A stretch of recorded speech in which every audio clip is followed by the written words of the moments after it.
Mid-December on the farm. I think a lot of folks wonder, what do the farmers do when it gets this cold and raw? But the life on the farm itself has moved below ground, and by gosh, the farmers stay busy. We're probably just about finished cleaning up the shallots. We've got winter squash stashed away in a heated room, ready for the final sales, pulling up to the end of the year. One of the things that we always have to take care of is maintenance, and sometimes it's fairly large building maintenance. In this case, the end walls on our propagation house, which through constant humidity and quite a bit of weathering over 10 years, had developed some serious rot along the baseboards and the bottom plates. It's also a good time of year to put your compost to bed and let it mellow over the winter. Here's some of the new lumber going up on the propagation house, and once we get the doors hung, we should be in good shape, ready to start the season in the early spring.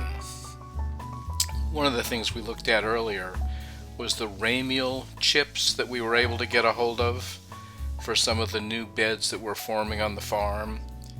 And the ramial chips here are the darker material, and as you can see, there's quite a bit of lighter, larger sized wood chips, which are not ideal for what we're doing, but we think will still be able to improve the soil considerably. The dark material indicates quite a bit of nitrogen from green leaves that were threaded up with twigs, and we think that's really going to give some serious boost to our new beds. In high tunnel number 1, we still have some delicious lettuce under the row cover.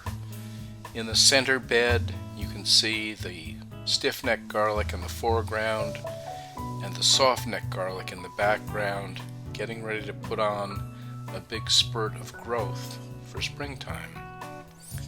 High tunnel number 2 looks very much the same, except we have some open beds without any covers on them. Now ideally we would have something green growing there, but it is a tough season and we're going to have to start early in the spring and may need some open beds. High tunnel number 3, still have our overwintering spinach. Looks like there's going to be a nice crop in there, and the bed that's under the occultation strip should be really ready to plant come springtime. Down in field 2, Jim is working on trying to keep the rabbits from chewing off all the bark of the stems of his raspberry plants. It's chicken wire if you can see it, and it might do the trick. Further down in field 2 is one of the first beds of winter rye. This was planted a little bit late, and I think you can see there's quite a few gaps. We're going to have a little bit of problem with early weed growth there, but we may stick an occultation strip on it and just benefit from the top growth. Further out in field 2, the spinach continues to put on some good green growth despite some fairly wild fluctuations in temperatures. It should overwinter really well and be ready for a nice early spring harvest. Next 2 beds over are that daikon cover crop, which is still covering the ground and hopefully penetrating the soil. Here's a shot of what a little piece of occultation strip can do when it's laid down beside a growing bed.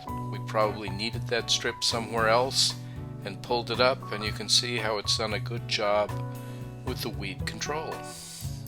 And this is a shot of how our straw is holding up in the high winds that we've had. Luckily we had some strong heavy rains that sort of matted it down in place.